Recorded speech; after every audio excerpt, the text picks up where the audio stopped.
Good morning students. आज हम कक्षा 11th के ऑन बिल का lesson number 2 we are not afraid to die if we can all be together का part 5 पढ़ेंगे। By morning on January 3 the pumps had the water level sufficiently under control for us to take 2 hours rest in rotations। तो 3 जनवरी को सुबह पंपों से जो पानी निकाल रहे थे उस स्तर को कम कर दिया गया था। अब स्थिति जो थी कंट्रोल में थी। अब 2 घंटे हम रेस्ट भी दे रहे थे। But we still had a tremendous leak somewhere below the water line and on checking I found that nearly all the boards main reframes were smashed down to the keel। लेकिन अभी भी कहीं से भयंकर रूप से पानी अंदर प्रवेश कर रहा था।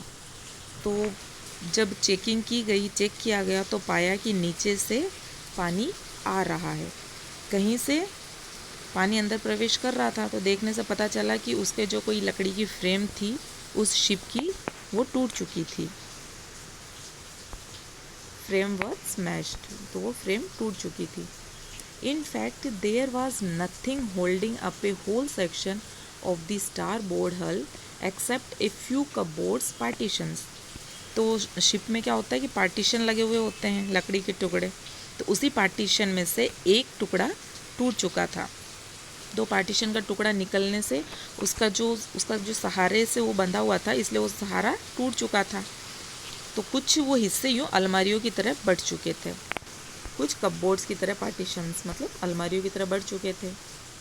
We had survived for 15 hours since the wave hit, but wave walker would not hold together long enough for us to reach Australia.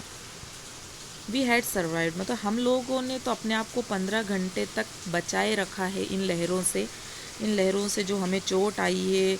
तो हम फिर भी 15 घंटे हो गए हमको, हम जीवित रहे। लेकिन जो वेव वॉकर की जो हालत है उसको देखते हुए हमें नहीं लगता कि ये हमें ऑस्ट्रेलिया तक पहुंचा सकती है। I checked our charts and calculated that there were 2 small islands a few 100 kilometres to the east. तो जब मैंने अपने चार्ट को चेक किया, कुछ कैलकुलेशन लगाया, तो पाया कि 2 स्मॉल आइलैंड्स छोटे टापू पता चल रहे थे उसमें चार्ट में, फ्यू 100 किलोमीटर्स, जो कि 100 किलोमीटर पूर्व की तरफ उसे चार्ट में पता चल रहा था। One of them isle Amsterdam was a French scientific base.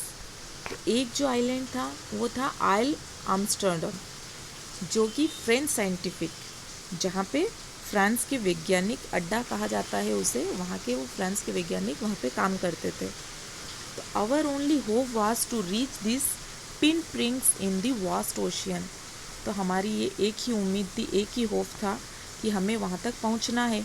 Pin prints मतलब इतने बड़े वास्ट ओशियन में, इतने बड़े समुद्र इलाके में वो एक पिन प्रिंट्स की तरह एक छोटा सा हिस्सा है।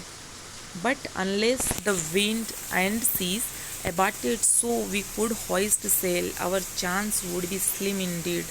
पर ये जो इतनी लहरें उठ रही हैं समुद्र में ऐसी जो, और ये जो विशाल बड़ा समुद्र है, इन सब को देखते हुए हमें ये लग रहा है इन हवाओं और लहरों और इतनी प्रचंड लहरें जो आ रही है, अगर नहीं होती तो शायद हमारे कुछ चांस बनते, थोड़े बहुत स्लिम इंडीड मतलब हमारे थोड़े बहुत चांस थे कि हम वहाँ तक पहुँच सकते। But the great wave had put over auxiliary engine out of action. पर ये जो प्रचंड तरंगे उठ रही थी, लहरें आ रही थी, इन्होंने हमारे जो इंजन था उसको भी असहाय कर दिया था। On January 4 after 36 hours of continuous pumping we reached the last few centimetres of water. अब 4 जनवरी को 36 घंटे कंटिन्यूस पंपिंग करते हुए हमने कुछ सेंटीमीटर हम इस पानी में चले। But now we had only to keep pace with the water still coming in. अब जो पानी अंदर आ रहा था हमें उसी के सहारे उसी की गति के साथ चलना था। We could not set any sail on the main mast, और जो हमारा मेन मास्ट था, जो प्रमुख हिस्सा ऊपर का था, वहाँ पे भी कोई पाल नहीं बंधा हुआ था। Pressure on the rigging would simply pull the damage section of the hull apart, और अब जो प्रेशर पड़ रहा था, वो जो रस्सी बंधी हुई है मेन मास्ट के ज़रिए, उसके ऊपर जो प्रेशर पड़ रहा था उससे दूसरा हिस्सा भी डैमेज होता है, मतलब हल पार्ट वो दूसरे पाल को भी डैमेज कर रहा है। हमारे रस्सी के दबाव पड़ने से कश्ती के जो दूसरा खोल है वो नष्ट हो रहा था।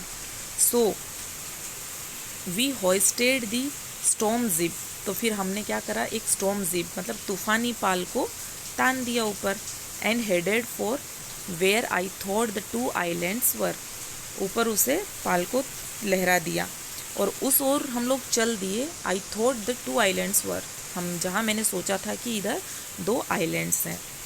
Mary found some corn beef and cracker biscuits, तो मैरी को कुछ बीफ मतलब कुछ मांस मिला और बिस्किट मिले। And we ate our first meal in almost 2 days, और हमने 2 दिन बाद हमने कुछ खाना खाया। तो ये पार्ट 5 हम यहीं एंड करते हैं। नेक्स्ट कंटिन्यू करेंगे हम पार्ट 6 में।